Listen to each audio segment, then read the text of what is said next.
You're listening to the CyberWire Network, powered by N2K.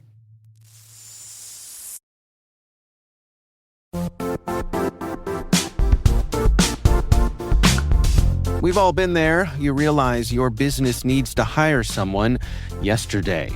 How can you find amazing candidates fast? Well, it's easy. Just use Indeed. When it comes to hiring, Indeed is all you need.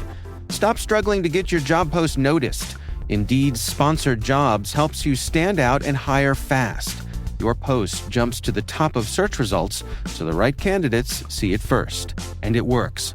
Sponsored jobs on Indeed get 45% more applications than non-sponsored ones. One of the things I love about Indeed is how fast it makes hiring. And yes, we do actually use Indeed for hiring here at N2K CyberWire.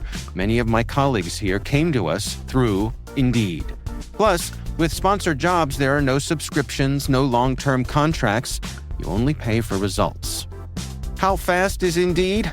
Oh, in the minute or so that I've been talking to you, 23 hires were made on Indeed, according to Indeed data worldwide. There's no need to wait any longer. Speed up your hiring right now with Indeed. And listeners to this show will get a $75 sponsored job credit to get your jobs more visibility at Indeed.com/cyberwire. Just go to Indeed.com/cyberwire right now and support our show by saying you heard about Indeed on this podcast. Indeed.com/cyberwire. Terms and conditions apply. Hiring? Indeed is all you need.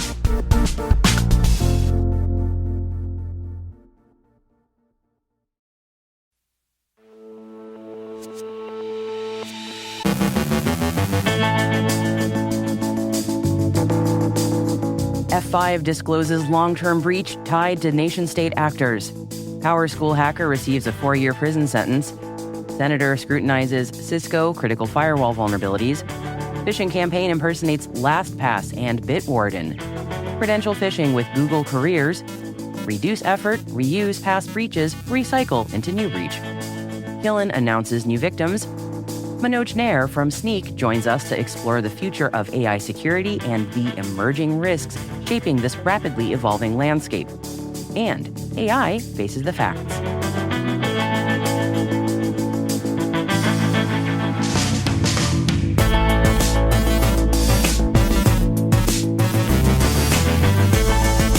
Today is October 16th, 2025.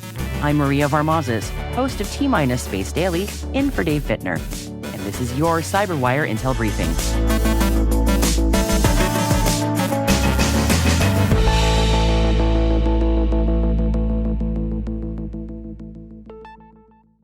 Happy Thursday, everyone. Thank you for joining me today. Let's get started. Seattle-based cybersecurity firm F5 disclosed yesterday that state-sponsored hackers had long-term, persistent access to its networks, leading to the theft of source code and customer information. The company says that hackers had access to the development environment for its Big IP product suite and its engineering knowledge management platform. In an SEC filing, the company said, through this access, certain files were exfiltrated, some of which contained certain portions of the company's Big IP source code and information about undisclosed vulnerabilities that it was working on in Big IP. We are not aware of any undisclosed critical or remote code vulnerabilities, and we are not aware of active exploitation of any undisclosed F5 vulnerabilities. We have no evidence of modification to our software supply chain, including our source code and our build and release pipelines. Bloomberg cites people familiar with the matter as saying that the hack is believed to be linked to China and that the hackers were inside F5 networks for at least 12 months. Ars Technica notes that F5's Big IP line is used across the U.S. government and by most of the largest companies in the world. The U.S. Cybersecurity and Infrastructure Security Agency, or CISA, issued an emergency directive ordering federal civilian agencies to immediately inventory F5 devices and apply the latest updates by October 22nd. The agency stated, the threat actor's access to F5's proprietary source code could provide that threat actor with a technical advantage to exploit F5 devices and software. The threat actor's access could enable the ability to conduct static and dynamic analysis for identification of logical flaws and zero-day vulnerabilities, as well as the ability to develop targeted exploits. 19-year-old Matthew Lane of Massachusetts has been sentenced to 4 years in prison after pleading guilty to hacking education software provider PowerSchool. It was, in the local vernacular, a wicked bad idea. Lane stole information belonging to more than 70 million individuals and demanded a ransom of $2.9 million in exchange for not publishing the data. In addition to his prison sentence, Lane has been ordered to pay $14 million in restitution and a $25,000 fine. U.S. Senator Bill Cassidy has formally pressed Cisco for answers over 2 critical firewall vulnerabilities that allegedly allowed hackers to breach at least one federal agency. The senator's letter demands clarity on Cisco's timeline, knowledge of exploitation, customer guidance, and internal communication protocols. The request follows a CISA directive instructing agencies to patch, audit logs, and retire unsupported devices within 24 hours, citing unacceptable risk from Cisco's ASA and FTD platforms. Cisco has admitted the flaws were exploited as early as May and linked to the Arcane Door espionage campaign. Bleeping Computer reports that a phishing campaign is impersonating LastPass and Bitwarden with phony breach notifications. The emails claim that the companies have been hacked, instruct users to install a more secure version of the password managers, and that file will download the Synchro remote monitoring and management tool, which the attackers then use to install Screen Connect software. Now, Screen Connect is a legitimate remote management tool, but is frequently abused by attackers to take control of victims' computers. LastPass issued a statement on the phishing campaign noting, quote, "To be clear, LastPass has not been hacked, and this is an attempt on the part of a malicious actor to draw attention and generate urgency in the mind of the recipient, a common tactic for social engineering and phishing emails." Sublime Security shares a new wave of credential phishing scams impersonating Google careers pages to target job seekers, employing near limitless variations to bypass defenses. Legitimate-sounding domain names like google-careers.site house fake login forms that harvest credentials. Attackers then tweak page design, copy, and URLs constantly, meaning each campaign looks slightly different and evades static detection rules.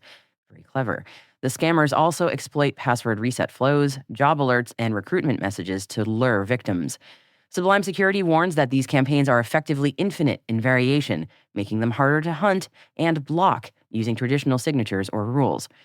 The post recommends defenses such as domain monitoring, anomaly detection, user awareness, and strong multi-factor authentication. An Elasticsearch cluster exposed nearly 6 billion records, apparently accumulated from multiple past breaches and data scraping operations. The repository contains sensitive user data like emails, names, phone numbers, and IPs, spanning across over 40 million unique individuals. The leak is believed to aggregate information from many known incidents rather than originate in a single new breach. The database was publicly accessible for weeks, enabling anyone to query it until it was taken offline.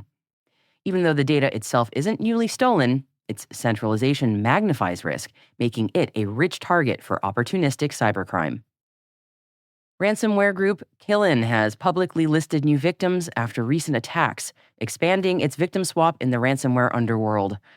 Reported targets include organizations in France, Italy, and the United States across sectors like healthcare, finance, and manufacturing. Now, Qilin is known for double extortion, encrypting data, and threatening to release sensitive information unless it is paid. In most recent cases, the group claimed to have stolen proprietary documents, employee records, and customer data, and demanded multi-million-dollar ransoms.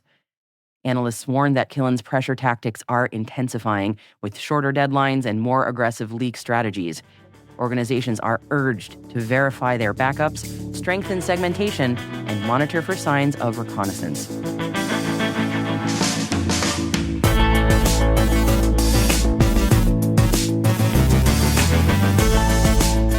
Coming up after the break, Manoj Nair, Chief Innovation Officer at Snyk, joins us to explore the future of AI security and the emerging risks shaping this rapidly evolving landscape.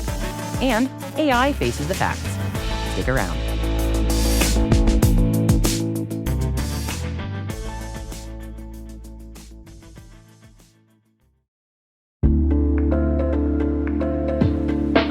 What's your 2 a.m. security worry? Is it, do I have the right controls in place? Maybe, are my vendors secure? Or the one that really keeps you up at night, how do I get out from under these old tools and manual processes? That's where Vanta comes in. Vanta automates the manual work so you can stop sweating over spreadsheets, chasing audit evidence, and filling out endless questionnaires. Their trust management platform continuously monitors your systems, centralizes your data, and simplifies your security at scale. And it fits right into your workflows, using AI to streamline evidence collection, flag risks, and keep your program audit ready, all the time. With Vanta, you get everything you need to move faster, scale confidently, and finally get back to sleep. Get started at vanta.com/cyber. That's VANTA.com/cyber.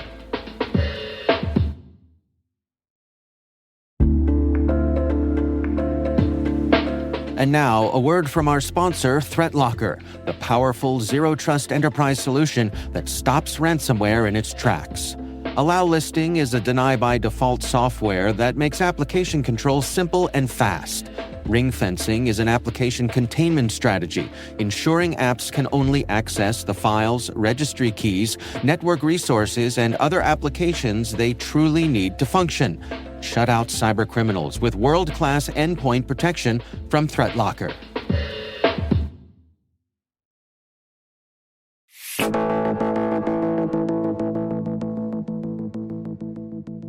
Dave Bittner recently sat down with Manoj Nair, who is the Chief Innovation Officer at Snyk, to explore the future of AI security and the emerging risks that are shaping this rapidly evolving landscape.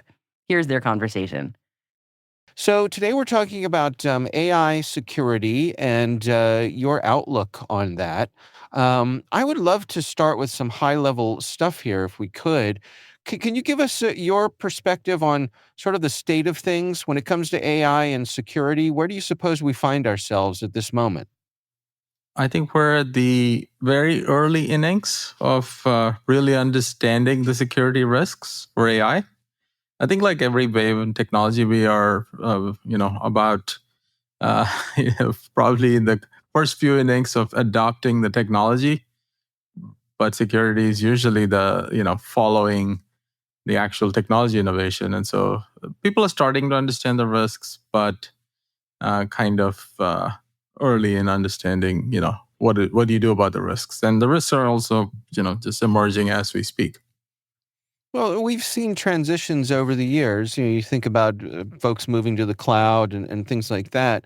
Does this one strike you as being different? I think both the speed of the technology transformation and the understanding of security both are different in that they are moving at what I call the AI speed.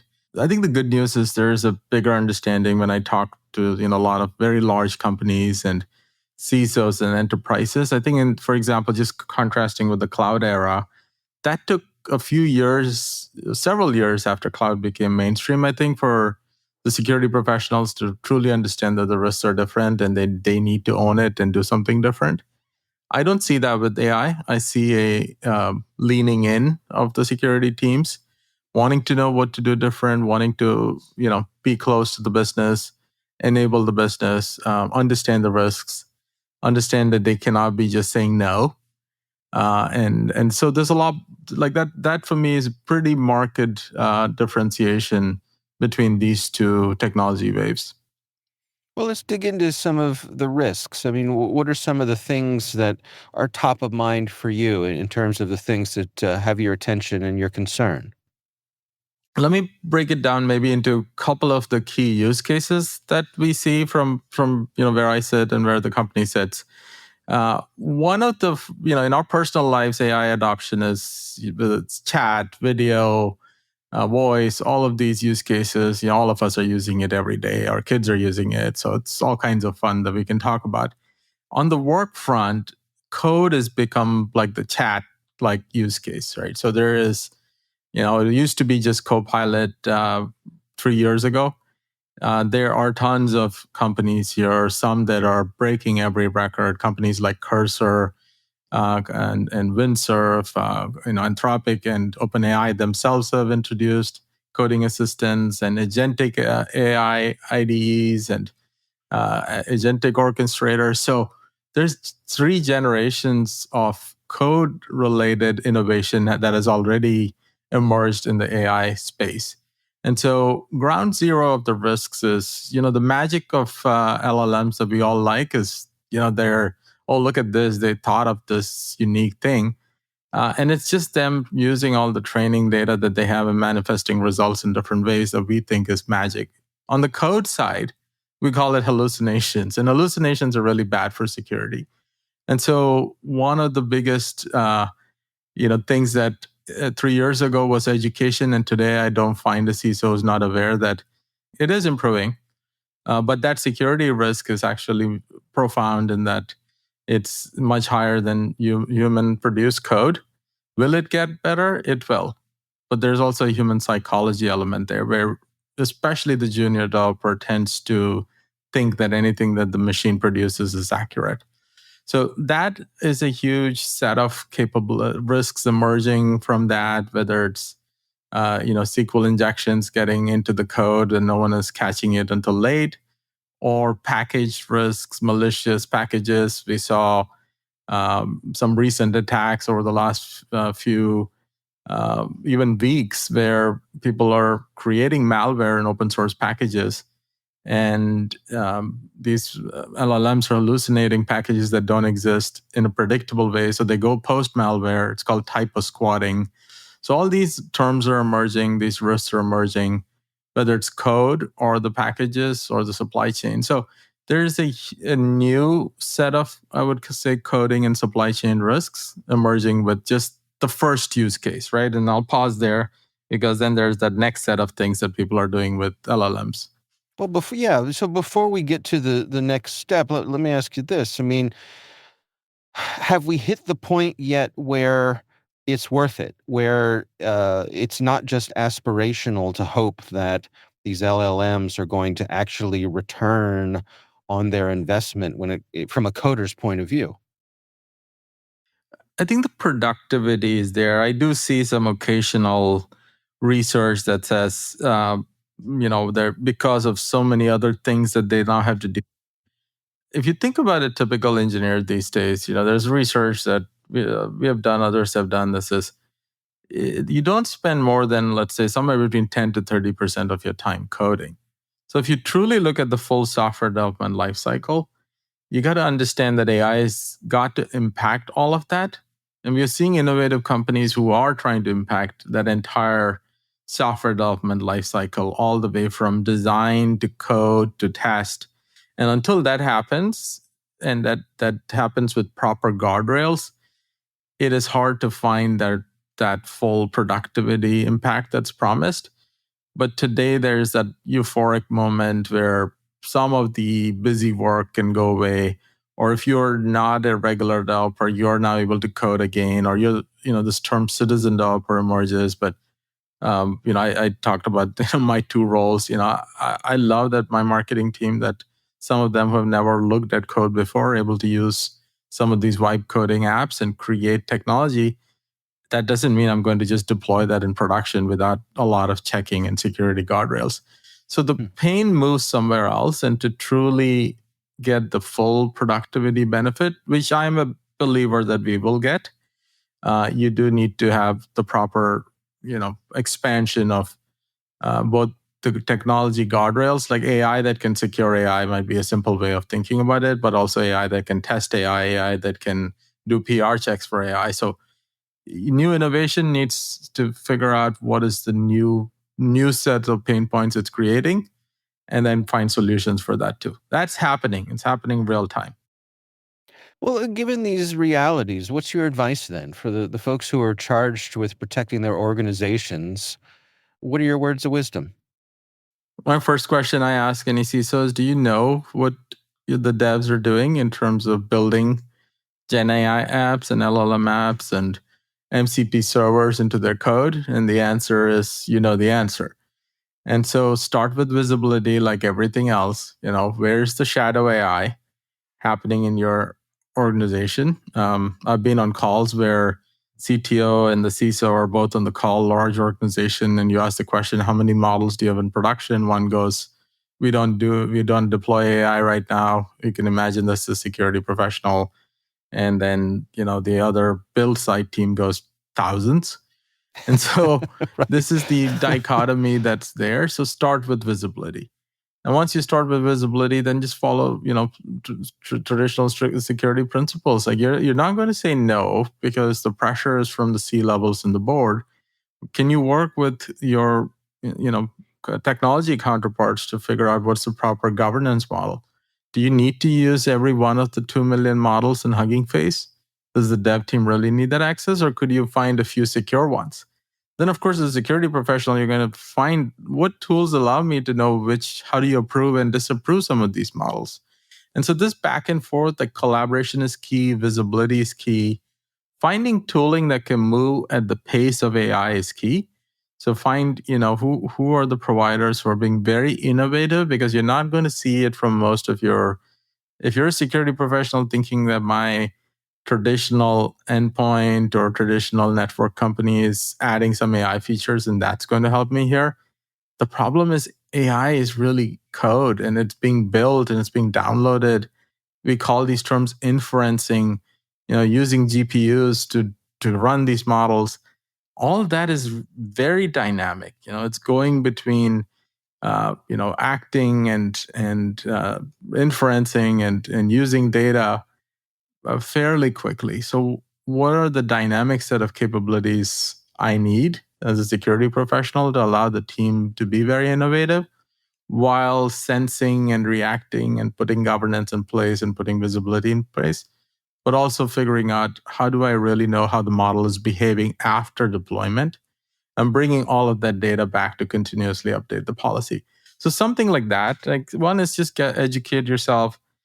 We are holding the first industry event in San Francisco, October 22nd, 23rd. It's called the AISecuritySummit.com. It's free. It's us partnering with an organization called AI.Engineer. They're the ones who held the largest AI engineering conference in June. 3,000 plus AI engineers and all the leading AI companies were there. So this is an industry event founded by Snyk, an AI engineer. You got CEOs of 10, 15 companies there, and there's a practitioner track and there's a leader track. I mean, finding events like this to really educate yourself on what is the state of art of agentic Gen AI development, and then what is the best practice ways to start educating and training your team to have these AI security engineers who can be paired with AI engineers to really be able to go drive the security of Gen AI apps. That would be my recommendation. That was Manoj Nair sitting down with Dave Bittner to explore the future of AI security and the emerging risks shaping this rapidly evolving landscape.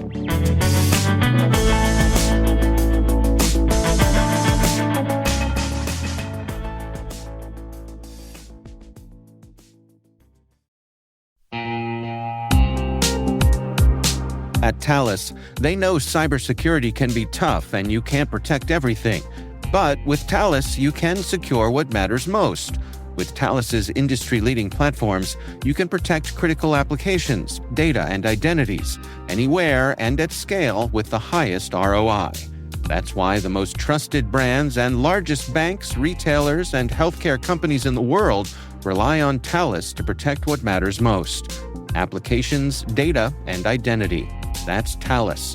THALES. Learn more at thalesgroup.com/cyber.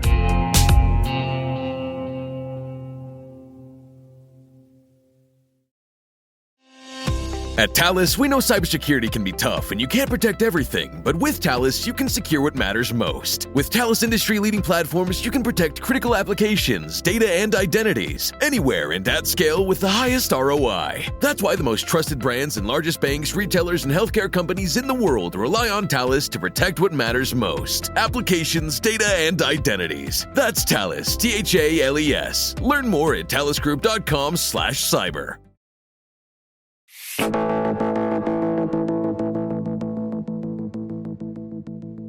Facial recognition is becoming part of everyday life. from unlocking our phones to verifying our identities online. But for millions of people that are living with facial differences, that technology can be more of a barrier than a convenience.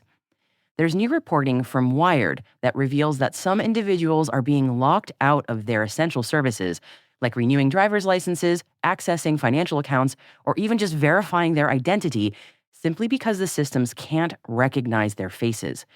Experts say that the issue stems from algorithms that weren't trained with enough diversity, leaving people with craniofacial conditions or other differences literally unseen by the technology. And advocates warn that this isn't just some technological glitch. It is a solid reminder that when AI systems fail to include everyone, they can deepen long-standing inequities and isolation. They're calling for more inclusive design and human support when automated systems fall short. It's proof that even advanced AI can sometimes miss what's right in front of it.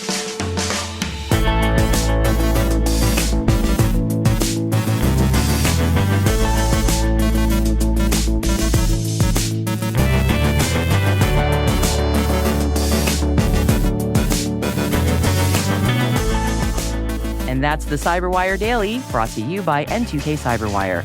For links to all of today's stories, check out our daily briefing at thecyberwire.com. Hey, CyberWire listeners, as we near the end of the year, it's the perfect time to reflect on your company's achievements and set new goals to boost your brand across the industry next year. And we would love to help you achieve those goals.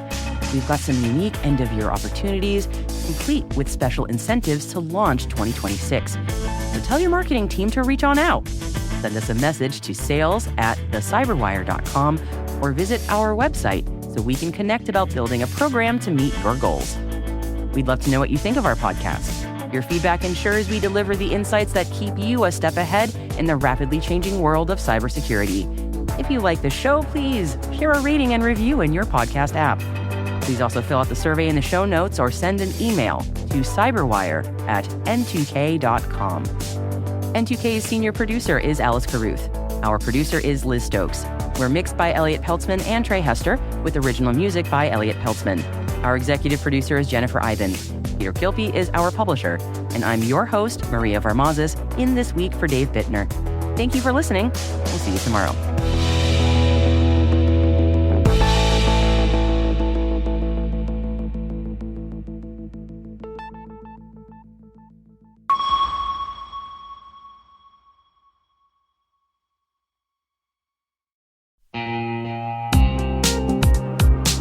Cyber Innovation Day is the premier event for cyber startups, researchers, and top VC firms building trust into tomorrow's digital world.